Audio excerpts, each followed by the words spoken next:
Lov na crveni oktobar je film koji je baziran na istoimenoj knjizi Toma Clancyja. Film je snimljen 1990. godine i pobrao je odlične kritike. Na blagajnama je zaradio $200 miliona i osvojio je Oscara za najbolje zvučne efekte.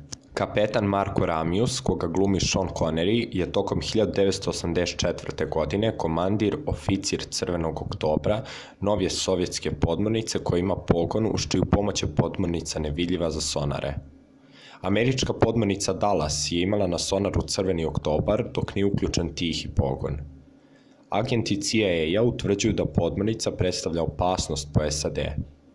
Tokom briefinga se saznaje da je sovjetska mornarica poslata da potopi Crveni oktobar jer može da izvrši neovlašćeni napad na SAD. U ovom filmu nije ni slučajna činjenica da je komandir ove podmornice Holanđanin. Tom Clancy je bio poznati pisac vojno-tehničkih i špijunskih romana kome je Lov na crveni oktobar bio prvo objavljeno delo.